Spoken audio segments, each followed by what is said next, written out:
என்னதான் ஒரு படத்துக்கு கிளைமேக்ஸ் தான் முக்கியம். கிளைமேக்ஸ்ல வந்து ஹீரோ ஜெயிக்கணும். அப்பதான் அந்த படம் வந்து நல்லாயிருக்கும். அப்பதான் அந்த படம் வந்து ஒரு 100 கோடி வசூல் அடிக்கும். இல்ல 1000 கோடி கூட வசூல் அடிக்கும். அதாவது கிளைமேக்ஸ் பார்க்க தான் மக்கள் எல்லாரும் தியேட்டருக்கே போறாங்க. அப்படிங்கிற உண்மை நம்ம எல்லாருக்குமே தெரிஞ்சாலும், இன்டர்வல் பாயிண்ட் அப்படின்னு ஒண்ணு இருக்குங்க. அந்த இன்டர்வல் பாயிண்ட்ல மக்கள என்கேஜ் பண்ற மாரி ரொம்ப எலவேஷன் சீனா ஒண்ணு இருந்தா மட்டும் தான் செகண்ட் ஹாஃப்குள்ள உட்காரலாம் அப்படின்னு நம்ம பசங்களுக்கு தோணும். ஸோ ஒரு இன்டர்வல் பாயிண்ட் அப்படிங்கிறது தான் பார்த்தீங்கன்னா, ஒரு படத்துக்கு ரொம்ப முக்கியமானதா இருக்கு. என்னதான் ஸ்டார்ட்டிங் பாயிண்ட் அப்படிங்கிறது முக்கியமானதா இருந்தாலும், கிளைமேக்ஸ் அப்படிங்கிற விஷயம் பாசிட்டிவா இருக்கணும் அப்படின்னாலும், இன்டர்வல் பாயிண்ட் அப்படிங்கிறது நம்ம தவிர்க்க முடியாத ஒன்று அப்படிங்கலாம். ஸோ நமக்கே நல்லா தெரியும், தியேட்டரில் போயிட்டு காசு கொடுத்து ஃப்ரெண்ட்ஸோட உட்காந்து படம் பார்க்குறப்போ ஒரு இன்டர்வல் ரொம்ப முக்கியம், ரொம்ப சுமாராக ஏதோ நடந்துகிட்ருக்கோம், திடீர்னு இன்டர்வல் அப்படின்னு விட்டா நல்லா இருக்குமா? இல்லை பீக்காக செம்ம மாசா செம்மையாக நமக்கு பிடிச்ச ஃபேவரட் ஹீரோ வந்து ஒரு மாதம் ஒரு டைலாக் சொல்லி வில்லன் அடித்து தூக்கி போட்டு திரும்ப வந்து நிற்கிறேன் அப்படிங்கிற மாதிரி ஏதோ ஒரு டைலாக் சொல்லி அந்த இடத்துல இன்டர்வல் விட்டாங்க அப்படின்னா எப்படி இருக்கும்? ஸோ படமே பார்த்தீங்கன்னா தியேட்டரில் போயிட்டு பார்க்குறதுக்கு முக்கியமான ரீசனே ஒரு 2, 3 சீன் அப்படின்னு சொல்லலாம். அதில் ரொம்ப முக்கியமான சீன் தான் இன்டர்வல். அப்படி இன்டர்வல் சீன் எந்த மாதிரி இருக்கணும் அப்படின்னு சொல்லிட்டு நம்ம பார்க்குறப்போ ஒரு 5 பாயிண்ட் எடுத்துக்கலாங்க. இந்த 5 பாயிண்ட்டில் ஏதாவது ஒரு பாயிண்ட் ஒரு இன்டர்வலில் இருந்தது அப்படின்னாலே அந்த இன்டர்வல் ரொம்ப சூப்பராக ரொம்ப மாசான சீனாக இருக்கும், மக்களுக்கு ஓகே ஆகிற சீனாக இருக்கும், அண்ட் அதே மாதிரி ஃபேன்ஸும் சூப்பராக என்ஜாய் பண்ணுற மாதிரியான சீனாக இருக்கும். ஸோ அது என்னெல்லாம் பாயிண்ட்டு அப்படிங்கிறத நான் சொல்கிறேன், நீங்களும் நோட் பண்ணிட்டே வாங்க. இதில் எல்லாமே பார்த்தீங்கன்னா ஏதாவது ஒரு படத்தில் நிச்சயமாக இருக்கும். நான் ஒரு எக்ஸாம்பிள் சொல்லியே கூட சொல்கிறேன், அது என்னென்ன பாயிண்ட்டு, அது என்ன படத்தெல்லாம் யூஸ் பண்ணியிருக்காங்க, எப்படி அது நமக்கு ஓகே ஆச்சு அப்படிங்கிற மாதிரி. ஸோ நோட் பண்ணிகிட்டே வாங்க, மறந்துடாதீங்க, மிஸ் பண்ணிடாதீங்க. ஸோ ஃபஸ்ட்டு பாயிண்ட் என்ன அப்படின்னு பார்த்தீங்கன்னா சேஞ்ச் ஓவருங்க. அதாவது ஒரு படமாகட்டும், இல்லை அந்த படத்தில் இருக்க கதையாகட்டும், இல்லை அந்த கதைக்கு ட்ராவல் பண்ணிகிட்டு இருக்க ஒரு கேரக்டர் ஆகட்டும், ஒரு ரூட்டில் போயிட்டுருப்பாங்க. அந்த ரூட்லேருந்து நெக்ஸ்ட் லெவல் போகிறதுக்காக அவங்க எடுக்கக்கூடிய ஒரு சுச்சுவேஷன் தான் இந்த சேஞ்ச் ஓவர் அப்படின்னே சொல்லலாம். அதாவது ஃபஸ்ட் ஹாஃபில் பார்த்தீங்கன்னா கதை ஒரு இடத்துல ட்ராவல் ஆகிட்டு இருக்கும். அந்த கதையிலேருந்து வேறு ஒரு ரூட்டை பிடிச்சி ஒரு கேரக்டர் போகும் பார்த்தீங்களா, அதுதான் பார்த்தீங்கன்னா சேஞ்ச் ஓவர் அப்படிங்கிற மாதிரி சொல்லுவாங்க. இது உங்களுக்கு புரிஞ்சுக்கிறதுக்கு கொஞ்சம் கஷ்டமாக இருக்கும். ஆனால் தமிழ் சினிமாவில் நிறைய படத்தில் இதுதான் நடக்கும். ஸோ இன்டர்வல் வரைக்கும் ஒரு விஷயம் நடந்துகிட்ருக்கும். இன்டர்வலில் பார்த்தீங்கன்னா ஹீரோவோ வில்லனோ இனிமேல் நான் மாற்றி காட்டுறேன் அப்படிங்கிற மாதிரி ஒரு சேஞ்ச் ஓவர் ஒன்று நடக்கும். அண்ட் பார்த்தீங்கன்னா செகண்ட் ஹாஃபில் பார்த்தீங்கன்னா அந்த சேஞ்ச் ஓவர் கண்டினியூ ஆகும். ஃபஸ்ட் ஹாஃப்க்கும் செகண்ட் ஹாஃப்க்கும் ஒரு முக்கியமான பாயிண்ட்டாகவே இருக்கும் இந்த இன்டர்வல் அப்படிங்கிறது. அதுதான் பார்த்தீங்கன்னா இந்த சேஞ்ச் ஓவர். சரி, ஓகே, ஒரு சின்னதாக எக்ஸாம்பிள் சொன்னால் நீங்கள் ஈஸியாக பிடிச்சிருவீங்க. என்ன எக்ஸாம்பிள் அப்படின்னா கத்தி படத்தை வந்து நீங்கள் எடுத்துக்கோங்க. கத்தி படத்தில் பார்த்தீங்கன்னா அந்த கேரக்டர் இருக்கும் இல்லையா, கதிரேசன் அப்படிங்கிற கேரக்டர். அவர் பார்த்தீங்கன்னா அந்த வயசானவங்க வந்து லிட்டரலாக ஏமாற்றிட்டு இருப்பார். பணத்தை மட்டும் அடிச்சுட்டு போயிடலாம் அப்படிங்கிற மாதிரி பெருசாக அவங்கள பற்றி யோசிக்க மாட்டார். அவர் பணத்தை மட்டும் நம்ம தூக்கிட்டு எப்படியாவது ஒன்று வெளியூர் போயிடலாம் அப்படிங்கிற மாதிரி தான் யோசிப்பார். அப்போ பார்த்தீங்கன்னா அவங்க யார், அந்த வயசானவங்களாம் யார், எதுக்காக போராடிட்டு இருக்காங்க அப்படிங்கிற மாதிரி விஷயம் தெரியும். அண்ட் அப்போ பார்த்தீங்கன்னா ஒரு ஃபைட் சீன் ஒன்று நடக்கும். அந்த ஃபைட் சீனுக்கு அப்புறம் அந்த கேரக்டர் சேஞ்ச் ஆகும், கதையே டோட்டலாக சேஞ்ச் ஆகும். உன்கிட்ட வந்து பணத்தை அடிக்க வந்தவனா இப்போ நான் உன்னையே காப்பாற்றுறேன் அப்படிங்கிற மாதிரி. அண்ட் அதே சமயத்தில் தான் அந்த ஃபைட் சீனும் நடக்கும், வில்லனும் உள்ளே வருவார். அப்போ பார்த்தீங்கன்னா இவங்களுக்கு ஆதரவாக நான் இருக்கேன் அப்படிங்கிற மாதிரி இவர் பார்த்தீங்கன்னா ஃபோன் காலில் பேசுவார், ஐ எம் வெயிட்டிங் அப்படிங்கிற விஷயத்தையும் சொல்லுவார். ஸோ பணத்தை அடிக்க உள்ள வந்த கதிரேசன் பார்த்தீங்கன்னா அவங்கள காப்பாற்றுறதுக்காக அவங்களுக்காக நிற்கிறான். ஸோ இந்த ஒரு சேஞ்ச் ஓவர் தான் பார்த்தீங்கன்னா செகண்ட் ஹாஃபில் ஃபுல்லாகவே நடக்கும். அந்த ஒரு செகண்ட் ஹாஃபில் நடக்கிறதுக்கு இந்த சேஞ்ச் ஓவர் ரொம்ப முக்கியமாக இருக்கும். ஸோ இதுதான் பார்த்தீங்கன்னா அந்த சேஞ்ச் ஓவர் அப்படிங்கிற விஷயம். இன்னொரு எக்ஸாம்பிள் கூட எடுத்துக்கலாமே, சிவாஜி படம் நீங்கள் எடுத்துக்கிட்டிங்கன்னா சிவாஜி லிட்டரலாக இதே மாதிரி தான். அதாவது சிவாஜி அப்படிங்கிற கேரக்டர் மக்களுக்கெல்லாம் நல்லது பண்ணும், அந்த யூனிவர்சிட்டி அப்படிங்கிற விஷயம் ஓப்பன் பண்ணுங்கிற மாதிரி நிறைய விஷயம் ட்ரை பண்ணிருப்பாரு. லீகலான வழியில் அவர் வந்து போயிட்டுருப்பார். பட் எதுவுமே பார்த்தீங்கன்னா அவரால் போக முடியாது, அவரால் ப்ராப்பராக செய்ய முடியாது. எல்லா இடத்துலையும் பார்த்தீங்கன்னா தடங்கள் வந்துக்கிட்டே இருக்கும். அந்த சமயத்தில் தான் அவர் என்ன பண்ணுறதுனே தெரியாமல் ரொம்ப குழம்பி போய் உட்காரப்போ ஒரு முடிவு பண்ணுவார். டாஸ் போட்டு பார்ப்பார், பூ விழுந்தா பூப்பாதை, சிங்கம் விழுந்தா சிங்கப்பாதை அப்படிங்கிறப்போ கரெக்டாக பார்த்தீங்கன்னா அந்த சிங்கம் அப்படிங்கிற விஷயம் வரும். அந்த இடத்துல தான் இனிமேல் சிங்கப்பாதை அப்படிங்கிற மாதிரி சொல்லுவார். ஸோ அந்த இடத்துல பார்த்தீங்கன்னா கதையை டோட்டலாக சேஞ்ச் ஆகும். இவ்வளோ நாள் பார்த்தீங்கன்னா ஒரு பாசிட்டிவான ஒரு லீகலான ரூட்டில் போயிட்டு இருந்த ஒரு ஹீரோ இப்போது இல்லீகலான ரூட்டில் போக போகிறாரு. அதாவது மக்களுக்காக நான் என்ன வேணால் பண்ணுவேன், அடிதடினா அடிதடி, இல்லை ஒரு நார்மலாக பேச்சுவார்த்தை அப்படின்னா பேச்சுவார்த்தைங்கிற ஒரு லெவலுக்கு போவார்.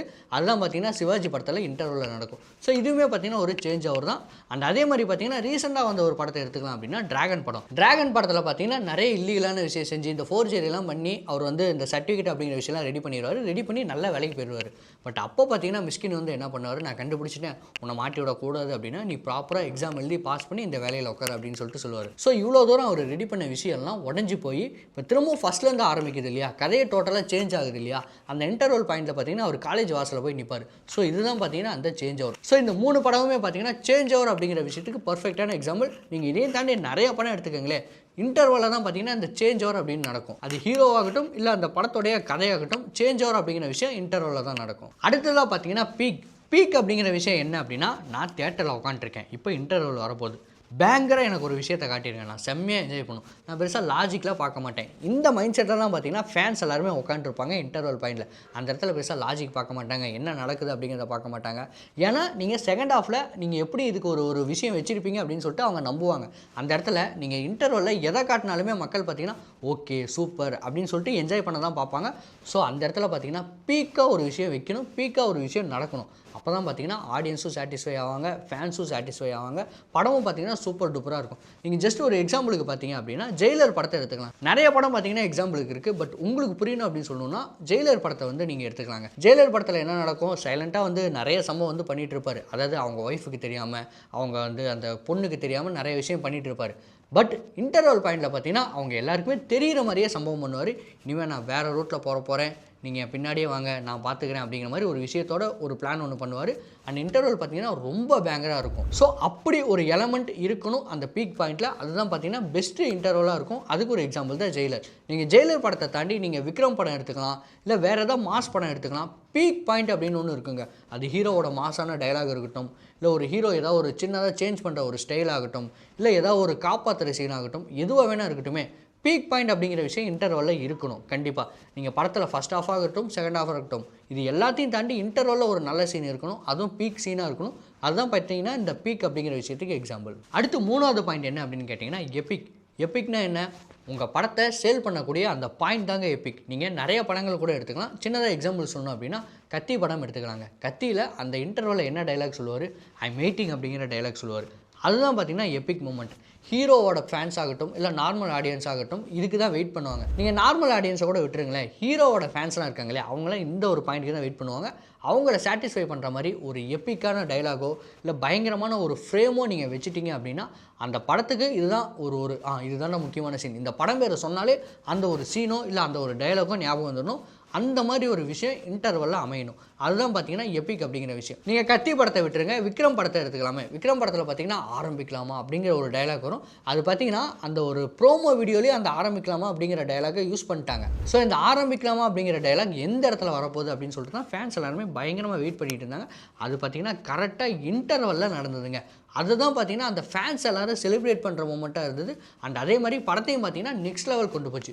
ஸோ இந்த மாதிரி ஒரு எப்பிக்கான ஒரு டைலாகோ இல்லை எப்பிக்கான ஒரு ஃப்ரேமோ, ஆக்சுவலாக அந்த படத்தில் பார்த்தீங்கன்னா ரெண்டுமே இருக்கும். எப்பிக்கான டைலாக் ஆரம்பிக்கலாமா அதுவும் இருக்கும், எப்பிக்கான ஃப்ரேம் மாஸ்க்கை கழட்டுவார் இல்லையா, அது பார்த்திங்கன்னா ரொம்ப ஒரு வேறு லெவலில் ஒரு சீனாக இருக்கும். ஸோ இது ரெண்டுமே அந்த படத்தில் இருந்ததுனால தான் அந்த சீனே பார்த்திங்கன்னா பயங்கரமாக ஓகே ஆகிருக்கும். நீங்கள் ஜெயிலருமே எடுத்துக்கலாம், இல்லை வேறு லெவலில் ஒரு இன்டர்வலில் இருக்க நிறைய படத்தை எடுத்துக்கோங்களேன், எல்லாமே பார்த்திங்கன்னா இந்த எப்பிக் அப்படிங்கிற விஷயம் இருக்கும். இந்த எப்பிக் அப்படிங்கிற விஷயம் ஆடியன்ஸை சாட்டிஸ்ஃபை பண்ணும் அப்படிங்கிறத தாண்டி ஃபேன்ஸ்க்கான ஒரு விஷயமா இருக்கும். ஸோ அதுதான் இந்த எப்பிக் அப்படிங்கிற பாயிண்ட். அடுத்ததாக பார்த்திங்கன்னா ஹூக் அப்படின்னா என்னென்னா, நான் இவ்வளோ நேரம் சொன்னது எல்லாமே ஒரு மாசான சீன் ஆகட்டும், மாசான ஒரு எலிவேஷன் காட்சி ஆகட்டும், இதை பற்றி தான் சொல்லிட்டு இருந்தேன். பட் உண்மையாலுமே இந்த ஹூக் அப்படிங்கிற விஷயம் என்ன அப்படின்னா, கதையிலேயே பார்த்தீங்கன்னா அடுத்து என்ன நடக்க போகுது அப்படின்னு சொல்லிட்டு ஒரு எக்ஸைட்டிங் விஷயத்தை கொண்டு வரது தான். அடுத்தடுத்து என்ன நடக்க போகுது, போச்சு இன்டர்வலில் இப்படி ஒரு விஷயம் நடந்திருக்கு, இப்போ கதை எப்படி கொண்டு போக போகிறாங்க அப்படின்னு சொல்லிட்டு ஒரு ஆர்வம் வரும் இல்லையா, அந்த மாதிரி ஆர்வத்தை க்ரியேட் பண்ணுற மாதிரி ஒரு காட்சி வைக்கிறதுக்கு பேர் தான் ஹூக் அப்படிங்கிறது. இதுக்கு எக்ஸாம்பிள் பார்த்திங்கன்னா நிறைய படங்கள் இருக்குது. பட் இது எல்லாமே பார்த்திங்கன்னா பெரிய ஸ்டாரோட படங்களில் இருக்காது. கொஞ்சம் பார்த்திங்கன்னா இப்போ வளர்ந்து வர ஸ்டார் ஆகட்டும், இல்லை ஒரு ரஜினி படமோ கமல் படத்தில் இதெல்லாம் இருக்கிறது ரொம்ப ஒரு கம்மி அப்படின்னே சொல்லலாம். பட் இதுவே மற்றவங்க படத்தில் நீங்கள் பார்த்தீங்க அப்படின்னா இந்த மாதிரி விஷயம் நிறையவே இருக்கும். ஃபார் எக்ஸாம்பிள் பார்த்தீங்கன்னா வடச்சென்னை படம் எடுத்துக்கோங்க. வடச்சென்னையோட இன்டர்வலில் என்ன நடக்கும் அப்படின்னு பார்த்தீங்கன்னா, செந்தில் கூடவே இருக்கிற அந்த அன்புங்கிற கேரக்டர் செந்திலேயே குத்திடுவார். என்னடா இவர் கூடவே இருந்தார், குத்திட்டாரு, என்னடா நடக்க போகுது, அடுத்து இன்டர்வலுக்கு அப்புறம் என்னடா நடக்க போகுது, இது ஏன் ஃபஸ்ட்டு இவர் குத்துனார் அப்படின்னு சொல்லிட்டு கதையிலேயே பார்த்தீங்கன்னா ஒரு எக்ஸைட்டிங் விஷயம் வருது இல்லையா, ஒரு ஆர்வம் வருது இல்லையா, இதுதான் பார்த்தீங்கன்னா ஹூக் அப்படிங்கிற விஷயம். இந்த படம் நீங்கள் வடச்சென்னை கூட விட்டுருங்களேன், இன்னும் நீங்கள் நிறைய படம் எடுத்துக்கலாம். கர்ணன் படம் எடுத்துக்கலாம். கர்ணன் படத்தோட இன்டர்வலில் என்ன நடக்கும் அப்படின்னா, பஸ்ஸை போட்டு உடைக்க ஆரம்பிச்சிருவாங்க. எதுக்காக உடைப்பாங்க அப்படிங்கிற விஷயமும் நமக்கு நல்லாவே தெரியும். அதாவது அந்த ஊருக்கு பஸ்ஸே நிற்க மாட்டேங்குன்னு சொல்லிட்டு வெயிட் பண்ணி பார்ப்பாங்க. ஒரு பாயிண்ட்டுக்கு மேலே ரொம்ப டென்ஷன் ஆகி ஊர் மக்கள் எல்லாருமே சேர்ந்து பஸ்ஸை உடைக்க ஆரம்பிச்சிருவாங்க. அப்படி பஸ்ஸை உடைக்கிறப்போ நமக்கே பார்த்தீங்கன்னா ஒரு பதட்டம் வருங்க. போச்சு இவங்கெல்லாம் சேர்ந்து பஸ்ஸை உடைக்கிறாங்க, என்ன நடக்க போகுது, செகண்ட் ஹாஃபில் இவங்களை என்ன பண்ண போகிறாங்க, போலீஸ் சும்மாவே விடாது, அதே மாதிரி அந்த ஊர்க்காரங்களும் சும்மா விட மாட்டாங்க, பஸ்ஸு ஓனர் சும்மா விட மாட்டான், கவர்மெண்ட் இவங்களை சும்மா விடாது, என்ன பண்ண போகிறாங்க அப்படின்னு சொல்லிட்டு நமக்கு ஒரு பதட்டம் வரும். ஸோ அந்த மாதிரி ஒரு ஹூக் பாயிண்ட்டாக இருக்கிறது தான் பார்த்திங்கன்னா அந்த கர்ணன் படத்துலையுமே இருக்கும். இதுவுமே பார்த்திங்கன்னா ஒரு நல்ல எக்ஸாம்பிள் அப்படின்னே சொல்லலாம். ஸோ இதே கான்செப்ட்டுக்கு இன்னொரு எக்ஸாம்பிள் கூட சொல்லாங்க, ரொம்ப பெஸ்ட்டான எக்ஸாம்பிள் அப்படின்னே சொல்லலாம். வேட்டையன் படங்க. வேட்டையன் படத்தோட இன்டர்வலில் என்ன நடக்கும் அப்படின்னா, அந்த குணா அப்படிங்கிற கேரக்டர் வந்து என்கவுண்டர் பண்ணுவாங்க. என்கவுண்டர் பண்ணிட்டு ஓகே நம்ம ப்ராப்பராக எல்லாத்தையும் பண்ணிட்டோம் அப்படிங்கிற மாதிரி இருப்பாங்க. பட் அப்போ தான் ஒரு விஷயம் தெரிய வரும், அப்போ தான் ரிவீல் பண்ணுவாங்க நம்ம பண்ணது ஃபேக் என்கவுண்டர், அந்த குணா அப்படிங்கிற கேரக்டர் தப்பே பண்ணல, நம்ம தப்பான ஆளை வந்து கொண்டுட்டோம் அப்படிங்கிற மாதிரி ரிவீல் பண்ணுவாங்க. அப்போ பார்த்தீங்கன்னா ரஜினி சார் ரொம்ப கில்ட்டாக இருப்பார். அங்கே இன்டர்வல் வச்சுருப்பாங்க. அப்போவே பார்த்தீங்கன்னா நமக்கு ஒரு எக்ஸைட் வந்துடும், ஓகே செகண்ட் ஹாஃபில் என்ன நடக்க போகுது, தப்பான ஆளை வேறு இவங்க சுட்டுட்டாங்களே, போலீஸில் வந்து இவங்க என்ன பண்ண போகிறாங்க, அதாவது கவர்மெண்ட்டில் இவங்களை என்ன பண்ண போகிறாங்க, ரஜினி சார் என்ன பண்ண போகிறாரு அப்படின்னு சொல்லிட்டு ஒரு எக்ஸைட் நமக்கு வருது இல்லையா. இதுதான் பார்த்திங்கன்னா அந்த ஹூக் பாயிண்ட் அப்படிங்கிறது. ஸோ அடுத்து என்ன நடக்க போகுது அப்படின்னு கதை வைஸாகவே நம்மளை வந்து என்கேஜிங் பண்ணும். அதுதான் பார்த்திங்கன்னா இந்த ஹூக் அப்படிங்கிற பாயிண்ட். அடுத்து லாஸ்ட் பாயிண்ட் என்ன அப்படின்னா ட்ரெய்லர். என்ன படம் ரிலீஸ் ஆகிறதுக்கு முன்னாடி விடுவாங்களே அதுவான்னு கேட்காதீங்க. ட்ரெய்லர் அப்படின்னா என்னென்னா செகண்ட் ஹாஃபில் என்ன நடக்க போகுது அப்படிங்கிறதுக்கு சின்னதாக ஒரு எக்ஸாம்பிள் மாதிரி இன்டர்வலில் இருக்குங்க. அதாவது செகண்ட் ஹாஃப் மாசாக போக போதா இல்லை கொஞ்சம் சோகமாக போக போதா அப்படிங்கிற மாதிரி லைட்டாக காட்டுற மாதிரியே இருக்கும். நீங்கள் வந்து எல்லா படமுமே எடுத்துக்கோங்க, ஒரு மாசான படமாக இருந்தால் மாசான இன்டர்வல் இருக்கும், இல்லை கொஞ்சம் ஒரு கமர்ஷியலான படமாக இருந்தால் ஒரு நல்ல ஒரு மசாலா இன்டர்வலாக இருக்கும், இல்லை சோகமான படமாக இருந்தால் இன்டர்வலும் பார்த்திங்கன்னா சோகமாக ஒரு இன்டர்வலாக தான் வச்சுருப்பாங்க. ஏதாவது ஒரு ஆன்மீக படம், ஒரு சாமி படம் அப்படின்னா இன்டர்வல்லையும் ஏதாவது ஒரு பக்தியாக தான் வச்சுருப்பாங்க. இல்லை ஏதாவது ஒரு காமெடி படம் நம்ம பார்க்குறோன்னு வச்சுக்கோங்களேன், இன்டர்வலும் பார்த்திங்கன்னா காமெடியாக தான் இருக்கும். ஸோ நீங்கள் செகண்ட் ஹாஃபில் என்ன காட்ட போகிறீங்க, செகண்ட் ஹாஃப் ஃபுல்லாக எதை நோக்கி பயணமாக போக போகுது அப்படிங்கிறத இன்டர்வல்லே பார்த்திங்கன்னா சின்னதாக ட்ரெய்லர் மாதிரி ஹிண்ட் பண்ணிடுவாங்க. அதுதான் பார்த்திங்கன்னா இந்த ட்ரெய்லர் அப்படிங்கிற விஷயம். இதுக்கு நீங்கள் எக்ஸாம்பிள் பார்த்தீங்கன்னா ஓவராலாக எல்லா படமுமே எடுத்துக்கலாம். செகண்ட் ஹாஃபில் என்ன காட்ட போகிறாங்களோ அதுக்கு ஒரு எக்ஸாம்பிளாக தான் இந்த இன்டர்வல் இருக்கும். ஸோ நீங்கள் விக்ரம் படம் எடுத்துக்கலாம். விக்ரம் படம் பார்த்தீங்கன்னா செகண்ட் ஹாஃப் ஃபுல்லாக ஆக்ஷனாக போகும், இன்டர்வல் பார்த்தீங்கன்னா ஒரு ஆக்ஷன் பாயிண்ட்டாக இருக்கும். நீங்கள் ஜெயிலர் படம் எடுத்துக்கிட்டிங்கன்னா செகண்ட் ஹாஃப் ஃபுல்லாக கொஞ்சம் ஃபன்னாகவும் போகும், அதே மாதிரி ஆக்ஷனாகவும் போகும். அதுக்கு சின்ன எக்ஸாம்பிளாக இந்த இன்டர்வல் பாயிண்ட் பார்த்தீங்கன்னா சின்னதாக ஃபன்னாகவும் இருக்கும், அதே மாதிரி அதிக ஒரு மாசான எலவேஷன் சீனாகவும் இருக்கும். நீங்கள் இதை தாண்டி நிறைய படங்கள் எடுத்துக்கோங்களேன், நீங்கள் செகண்ட் ஹாஃபில் என்ன பார்க்க போகிறீங்களோ அதுதான் இன்டர்வல் பாயிண்டில் இருக்கும். இதுதான் பார்த்தீங்கன்னா ட்ரெய்லர் அப்படிங்கிற விஷயம். ஸோ இப்போ நான் சொன்ன இந்த 5 பாயிண்ட்டுமே பார்த்தீங்கன்னா ஓவராலாக எல்லா படத்துலையுமே நிச்சயமாக இருக்கும். ஏதோ ஒரு பாயிண்ட்டாவது பேஸ் பண்ணி தான் இன்டர்வல் அப்படிங்கிறது நடக்கும். நீங்கள் ஒரு கதை எழுதுறதுனா கூட இந்த 5 பாயிண்ட்டில் ஏதாவது ஒரு பாயிண்ட் உங்களோட இன்டர்வல் சீனில் இருந்தது அப்படின்னா உங்கள் இன்டர்வல் சீன் பயங்கரமாக ஓகேவாகும். எது எப்படியோ ஃபேன்ஸுக்கு பார்த்தீங்கன்னா சூப்பராக ஒரு மாசான ஒரு இன்டர்வல் இருந்துருச்சு அப்படின்னாலே அவங்க வந்து செம்மையாக என்ஜாய் பண்ணுவாங்க. படமும் பார்த்தீங்கன்னா வேறு லெவலில் இருக்கும். அதாவது ஆடியன்ஸ் பார்த்தீங்கன்னா மொத்தம் 2 இடத்துல தேட்டரை விட்டு வெளியே வருவாங்கங்க. எந்தெந்த இடம் அப்படின்னா கிளைமேக்ஸ் எப்படியும் படம் முடிச்சுட்டு வெளியே வருவாங்க. அப்போ பார்த்தீங்கன்னா வேர்ட் ஆஃப் மவுத்தில் படம் வந்து நல்லாயிருக்கு நல்லா இல்லைங்கிறத டிஸ்கஸ் பண்ணுவாங்க. அதுக்கு முன்னாடியே இன்டர்வலில் அவங்க வெளியே வந்துடுறாங்க. சும்மா டீ குடிக்கிறதுக்கோ இல்லை பாப்கார்ன் சாப்பிட்றதுக்கோ இல்லை சும்மா வெளியே வந்துட்டு போகலாம் அப்படிங்கிற மாதிரி வெளியே வருவாங்க. அப்படி வெளியே வரப்போ டிஸ்கஸ் நிச்சயமாக பண்ணுவாங்க. செம்ம இன்டர்வலாக இருந்ததில்ல, வேறு லெவலில் இருந்ததில்ல அப்படின்னு சொல்லிட்டு பேசுவாங்க. என்னடா இன்டர்வல்லே ஓகே ஆகலடா, எப்படா அந்த படம் நெக்ஸ்ட் எப்படா போவோம் அப்படிங்கிற மாதிரி யோசிப்பாங்க. மச்சான் வேறு லெவல் ட்விஸ்ட்டாக செம்மையாக இருந்ததுடா, இன்டர்வல் பாடுறா வேறு லெவலில் இருந்ததுடா, கண்டிப்பாக செகண்ட் ஹாஃப் நெக்ஸ்ட் லெவலில் இருக்கும்டா அப்படிங்கிற மாதிரியும் டிஸ்கஸ் பண்ணுவாங்க. ஸோ நீங்கள் இந்த இன்டர்வலில் அவங்க வெளியே வரப்போ உங்கள் இன்டர்வலை பற்றி பேச வச்சுட்டாலே போதும், உங்கள் படம் வேறு லெவலில் ஹிட் ஆகும். நிச்சயமாக நீங்களும் பார்த்தீங்கன்னா இன்டர்வல் முடிஞ்சு எந்த படத்தை பற்றிலாம் டிஸ்கஸ் பண்ணிங்களோ அந்த படம் எல்லாமே வேறு லெவலில் ஹிட் ஆகிருக்கு. நீங்கள் அதை கூட நீங்கள் செக் பண்ணி பார்த்துக்கலாம். ஸோ இந்த பாயிண்ட்லாம் தான் ஒரு பெஸ்ட்டு இன்டர்வல் மூமெண்ட்டுக்கு தேவையான விஷயம். நான் எதாவது மிஸ் பண்ணியிருந்தேன் அப்படின்னாலும் நிச்சயமாக நீங்கள் கமெண்ட்டில் சொல்லுங்கள்.